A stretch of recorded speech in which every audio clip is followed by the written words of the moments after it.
하나님 나라의 통치권을 위임받은 자들 사랑하는 성도 여러분, 오늘도 주님의 은혜와 평강이 여러분의 삶에 가득하기를 소망합니다. 우리는 종종 세상의 방식과 원수 마귀의 계략에 지쳐 있다고 느낄 때가 있습니다. 하지만 우리는 다른 세상, 곧 하나님 나라를 대표하는 자들로 이 땅에 서 있음을 기억해야 합니다. 그 나라의 통치자이신 하나님께서 바로 지금 저와 그리고 여러분과 함께하고 계십니다. 이 귀한 말씀을 듣기 전에 구독과 좋아요를 눌러주시면 더 많은 영혼에게 이 은혜의 소식을 전하는 통로가 될 수 있습니다. 여러분의 작은 섬김을 통해 하나님의 나라가 확장될 때 주님께서 더 큰 축복으로 함께해 주실 것을 믿습니다.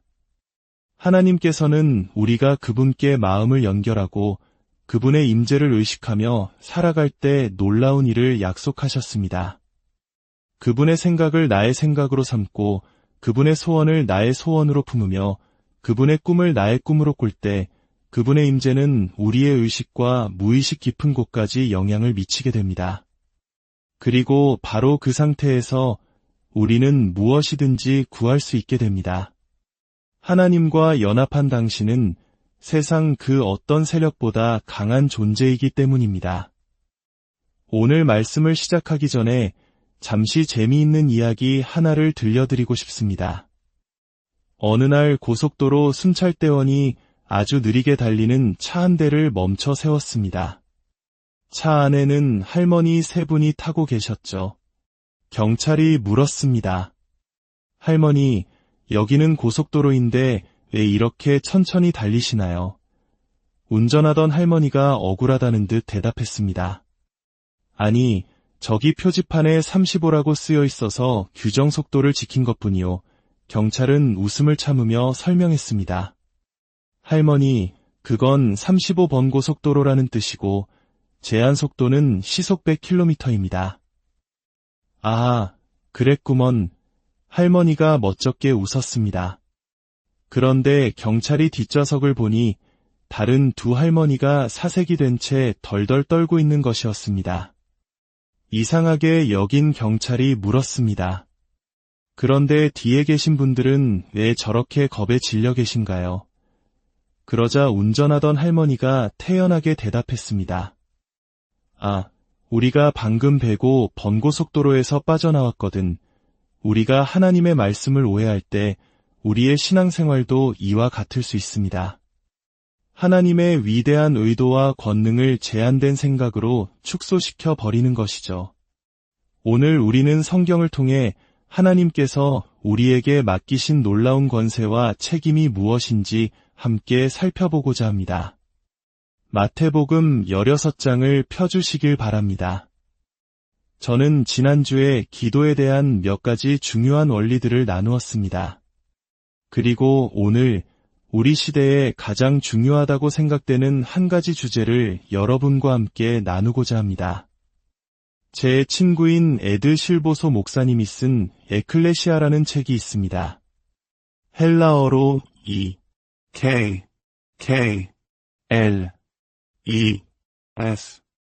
E-K-L-E-S-I-A 에클레시아라고 합니다. 이 책은 이 세상을 변화시키기 위한 성경의 심오한 통찰과 전략을 담고 있습니다. 저는 감히 이 책이 우리 시대의 가장 중요한 책 중 하나라고 생각합니다. 우리 대부분은 교회는 건물이 아니다라는 말을 들으며 자랐습니다. 교회는 특정 교단이나 조직이 아니라 하나님의 이름으로 함께 모인 그분의 백성이라는 것을 잘 알고 있습니다. 하지만 우리가 이 개념을 삶 속에서 제대로 이해하고 실천할 때 모든 것이 변화됩니다. 예를 들어 지상 대위임령을 생각해 봅시다. 너희는 가서 모든 민족을 제자로 삼아라. 여기서 핵심 동사는 가라가 아니라 제자를 삼으라는 것입니다.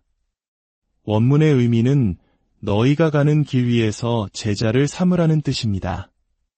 즉, 우리의 삶 자체가 이미 가는 여정이라는 전제가 깔려 있습니다. 휴가를 가든, 사업차 출장을 가든, 일상생활을 하든, 우리가 발을 딛는 모든 곳에서 제자를 삼는 사명을 감당해야 한다는 것입니다. 하나님께서 그분의 백성에게 이토록 엄청난 권위와 책임을 맡기셨다는 사실을 깨달을 때 여러분은 어떤 마음이 드십니까? 저는 이 책임이 제게 주어졌다는 것을 깨닫는 순간 제 앞에 놓인 기회에 대해 매우 진지하고 겸허한 마음을 갖게 됩니다. 이는 우리를 짓누르는 무거운 짐이 아닙니다. 오히려 우리를 향한 하나님의 영광스러운 초대이며 도전입니다. 이것이 내게 속한 것이다. 이제 가서 차지하고 다스려라. 이것이 바로 우리에게 주어진 명령입니다. 저는 주님께서 지금 우리에게 교회의 진정한 힘이 어디에 있는지를 배우도록 강권하고 계신다고 믿습니다. 저는 수만 명이 모이는 대규모 집회를 좋아합니다. 그곳에는 정체성을 확인하고 우리가 더 크고 위대한 공동체에 속해 있다는 소속감을 느끼게 하는 힘이 있습니다. 또한 큰 공동체 안에서 선포되는 예언적인 방향성은 작은 모임에서는 경험하기 어려운 독특한 은혜가 있습니다. 하지만 지금 이 시대의 주님께서는 우리로 하여금 교회의 진짜 힘의 원천을 발견하게 하십니다. 그 힘은 바로 두세 사람이 내 이름으로 모인 곳에 있습니다. 교회의 진정한 능력은 바로 그 작은 모임에서부터 시작됩니다. 저는 사역 초기에 책상 위에 이런 메모를 붙여두고 17년 동안 매일 보았습니다. 나를 먹이는 것이 그들을 먹인다. 이 말은 제가 먼저 하나님의 말씀과 은혜로 풍성히 채워져야 하며 그분께서 제게 주신 것을 나누어야 한다는 책임감을 일깨워 주었습니다. 제가 먼저 제 삶과 경험, 그리스도를 향한 헌신을 통해 그 말씀을 걸러내고 그 후에야 제가 사랑하고 섬기는 사람들에게 나눌 수 있다는 다짐이었습니다. 자, 이제 마태복음 16장 13절을 보겠습니다. 예수께서 가이사랴 빌립보 지방에 이르러 제자들에게 물어 이르시되 사람들이 인자를 누구라 하느냐? 제자들이 대답했습니다. 더러는 세례 요한, 더러는 엘리야, 어떤 이는 예레미야나 선지자 중에 하나라 하나이다. 예수께서 물으셨습니다. 그러면 너희는 나를 누구라 하느냐? 시몬 베드로가 대답하여 이르되 주는 그리스도시요 살아계신 하나님의 아들이시니이다. 예수께서 대답하여 이르시되 바요나 시몬아 내가 복이 있도다. 이를 내게 알게 하니는 혈육이 아니요 하늘에 계신 내 아버지시니라. 또 내가 내게 이르노니 너는 베드로라. 내가 이 반석 위에 내 교회를 세우리니 음부의 권세가 이기지 못하리라.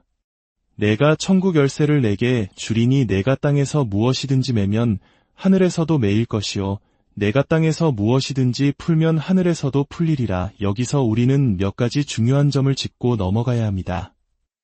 예수님은 베드로의 고백이 그의 지혜나 지식에서 나온 것이 아님을 분명히 하셨습니다. 그것은 하늘에 계신 아버지로부터 온 계시였습니다. 마치 제가 어린아들이 동생에게 유난히 친절한 행동을 했을 때 아들아, 방금 내가 한 행동이 무엇인지 아니? 그게 바로 성령의 열매란다라고 가르쳐 주었던 것처럼 예수님은 베드로에게 너는 지금 하늘 아버지의 음성을 들었다. 그것이 바로 계시란다 라고 알려주신 것입니다.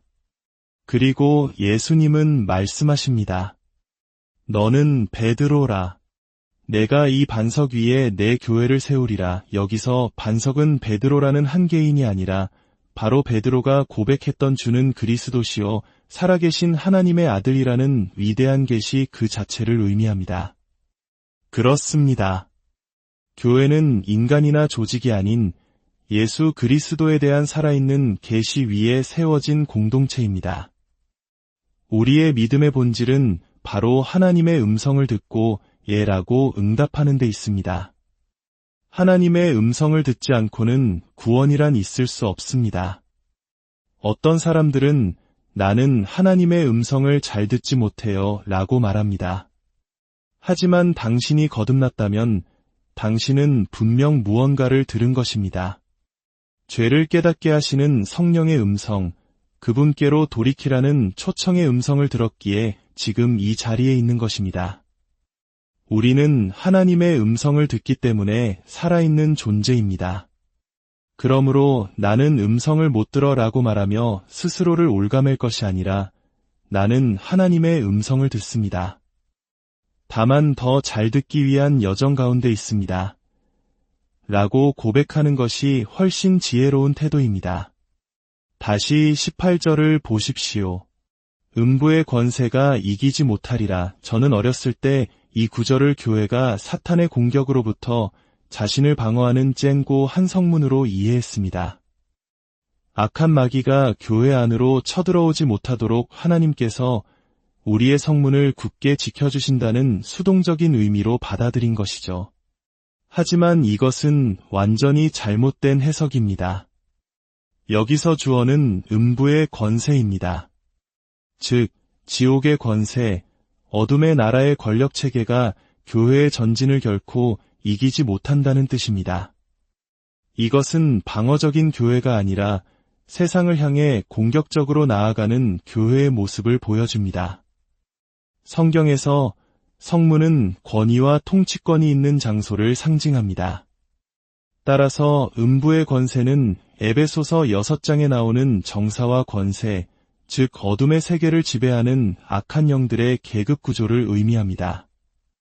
예수 그리스도의 계시 위에 세워진 교회, 그 사명을 감당하는 교회가 전진할 때 어둠의 왕국의 모든 권세는 속수무책으로 무너질 수밖에 없다는 선포입니다.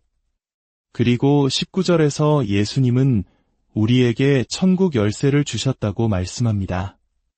내가 땅에서 무엇이든지 매면 하늘에서도 매일 것이요 내가 땅에서 무엇이든지 풀면 하늘에서도 풀리리라. 이 구절의 더 정확한 번역은 내가 땅에서 매는 것은 무엇이든지 하늘에서 이미 매여 있을 것이며 내가 땅에서 푸는 것은 무엇이든지 하늘에서 이미 풀려 있을 것이다 입니다. 이것은 우리가 마음대로 무언가를 묻고 푸는 것이 아니라 하늘의 현실, 즉 하나님의 뜻이 이 땅에 그대로 반영되도록 하는 통로의 역할을 한다는 의미입니다. 주기도문에서 뜻이 하늘에서 이루어진 것 같이 땅에서도 이루어지이다 라고 기도하는 것과 정확히 같은 맥락입니다. 모든 신자에게 주어진 사명의 핵심은 바로 하나님의 통치가 우리의 삶의 구체적인 영역에 임하도록 하나님과 동역하는 것입니다. 이제 마태복음 18방으로 넘어가 보겠습니다.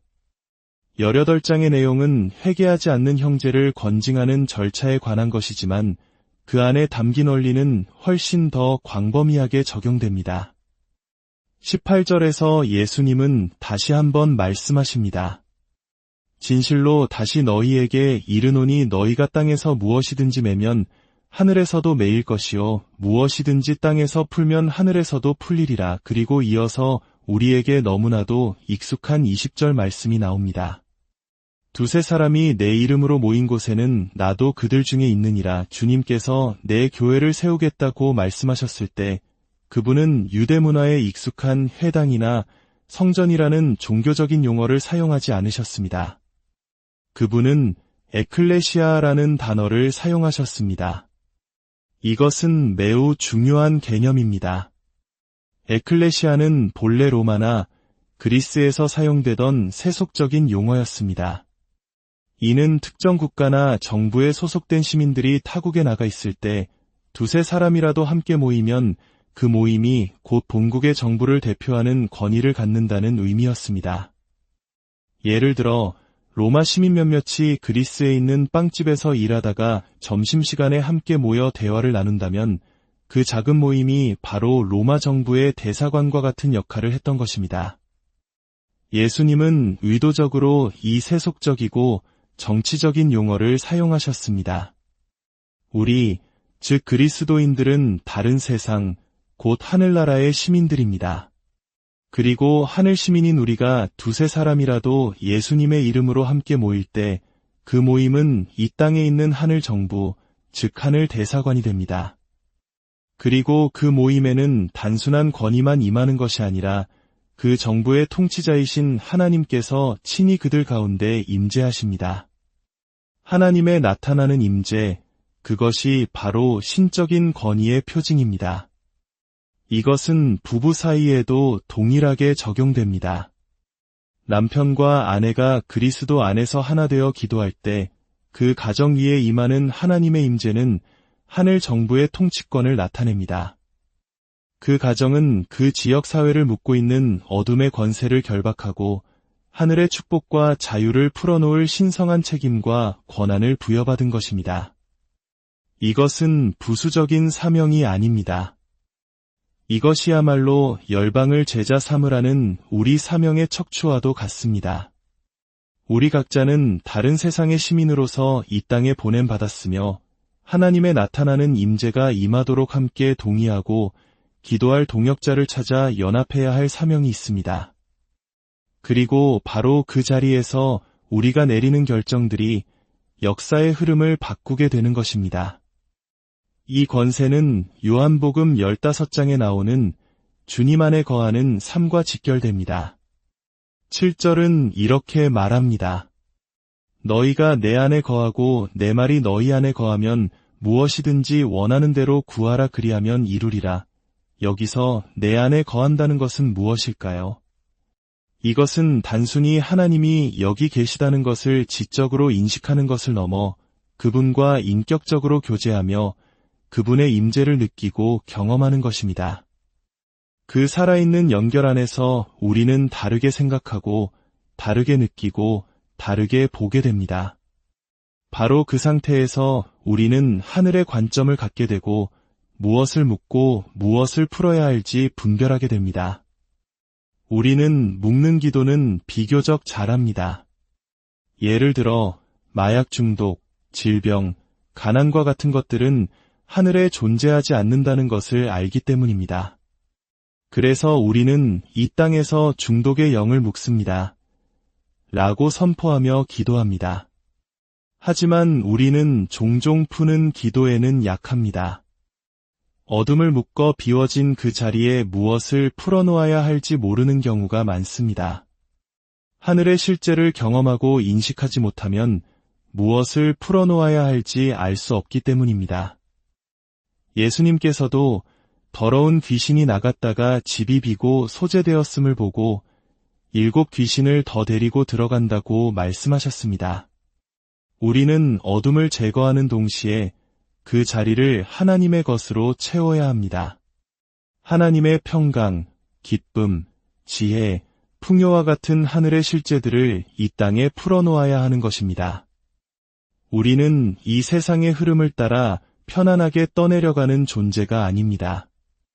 우리는 다른 세상을 대표하기에 세상의 조류를 거슬러 공격적으로 상류를 향해 나아가는 자들입니다. 그리고 그 과정에서 우리는 하늘에 속하지 않은 많은 것들과 마주치게 됩니다. 때로는 사랑하는 형제자매가 그것에 얽매여 있는 것을 보게 될 수도 있습니다. 그럴 때 우리의 책임은 그들과 논쟁하는 것이 아니라 보이지 않는 곳에서 기도하며 그들을 묶고 있는 어둠의 세력을 깨뜨리는 것입니다.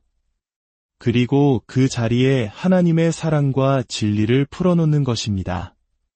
몇 년 전 저는 기독교 잡지에 실린 여러 컨퍼런스 광고를 본 적이 있습니다. 무심코 페이지를 넘기다가 제가 특정 강사 그룹에 속하지 않은 다른 사역자들을 무시하는 마음으로 훑어보고 있다는 것을 깨달았습니다. 제 마음속에 있는 교만과 무관심이 부끄러웠습니다. 저는 다시 잡지에 처음으로 돌아가 한 페이지씩 천천히 넘겼습니다. 그리고 각 강사의 사진을 보면서 그 한 사람 한 사람을 향한 하나님의 기쁨을 느낄 수 있을 때까지 기도했습니다. 하나님의 마음으로 그들을 바라보자 제 인식이 완전히 바뀌었습니다. 사랑의 반대는 미움이 아니라 무관심입니다. 우리는 우리와 다른 모든 이들을 향해서도 하나님의 마음을 품고 그들을 존중하며 축복해야 할 책임이 있습니다. 예수님께서 말씀하신 에클레시아를 다시 생각해 보십시오. 식료품 가게에서 일하는 2-3명의 그리스도인이 점심시간에 함께 모여 기도할 때 그 식당은 하늘 정부의 임재가 머무는 곳이 됩니다. 그들은 그 사업장의 주인이 아닐지라도 그곳에 하나님의 축복과 임재가 임하도록 기도할 권세와 책임을 가진 하늘나라의 대표자들입니다. 통치자이신 하나님께서 친히 그들과 함께 하십니다. 이 목적의식과 임재에 대한 현실 감각을 갖게 된다면 우리의 삶과 생각, 기도는 완전히 달라질 것입니다. 우리의 선포는 훨씬 더 의도적이고 강력해질 것입니다. 믿음으로 아직 보이지 않는 것을 보고 선포할 때 그것은 현실이 될 것입니다. 이제 우리는 원수 마귀가 이 땅에서 자기 마음대로 활개치도록 내버려 두는 것에 지쳤다고 선포해야 합니다. 우리는 다른 세상, 하나님 나라를 대표하는 자들입니다. 통치자이신 하나님께서 바로 지금 우리와 함께 계십니다. 그분과 마음을 연결하고 그분의 임재를 의식하며 그분이 불어넣으시는 말씀이 우리의 영혼을 채우도록 할 때 우리는 그분의 생각을 품고 그분의 꿈을 꾸게 될 것입니다. 그리고 바로 그 자리에서 하나님과 당신이 연합하여 이 땅의 다수가 될 때 우리는 무엇이든지 구할 수 있으며 죽이고 훔치고 멸망시키는 지옥의 모든 권세는 결코 우리를 이기지 못할 것입니다. 수천, 수만 명의 사람들이 어둠의 움직임에 동조할지라도 하나님과 함께하는 두세 사람이면 충분합니다. 하나님이 그곳에 계시기 때문입니다. 하나님이 함께하시면 한 나라의 운명과 흐름을 바꾸는 어떤 일도 일어날 수 있습니다. 오늘 저는 여러분을 제단 앞으로 나오라고 부르지 않겠습니다. 대신 여러분이 서 있는 바로 그 자리에서 결단하기를 원합니다. 나의 가정이 제단입니다. 나의 가정이 바로 에클레시아입니다. 우리 부부, 우리 자녀들이 하나님의 임재를 인식하고 그 임재로부터 흘러나오는 능력으로 살기를 서약하는 것입니다. 우리의 꿈이 그분의 꿈이 되고 우리의 열정이 그분의 생각을 품는 것이 되게 하소서. 로마서 8장은 하나님을 사랑하는 자 곧 그의 뜻대로 부르심을 입은 자들에게는 모든 것이 합력하여 선을 이루느니라 고 말씀합니다. 이것이 가능한 이유는 그 앞 9절에서 성령께서 우리를 위해 중보하시고 그 뒤 9절에서 예수님께서 우리를 위해 중보하시기 때문입니다. 그분들이 무엇을 위해 기도하시는지 배우고 깨닫는 것이 우리의 기도에 지속적인 돌파를 가져오는 열쇠입니다. 하나님의 뜻은 우리가 기도했기 때문에 이 땅에 침투하여 현실이 되어야 합니다. 아버지 하나님, 먼저 우리 각 사람에게 하나님의 임재를 깨닫는 은혜를 부어주시옵소서. 그 나타나시는 임재를 발견함으로 아버지의 생각과 마음, 여러 문제들을 향한 아버지의 감정을 우리가 더욱 깊이 알게 하여 주시옵소서. 전능하신 하나님과 두세 사람이 그분의 이름으로 모여 동역할 때 이 머무는 임재 가운데 하나님의 뜻이 이 땅 위에 나타나는 것을 보게 하여 주시옵소서. 지금까지 불가능하다고 여겨졌던 방식으로 하나님의 나라가 이 땅에 임하는 것을 목도하게 하소서. 이 마지막 때에 사회의 모든 영역에 하나님의 임재와 능력과 통치를 나타내는 당신의 계획에 우리를 사용하여 주시옵소서. 이 모든 것을 우리 주 예수 그리스도의 존귀하신 이름으로 기도합니다.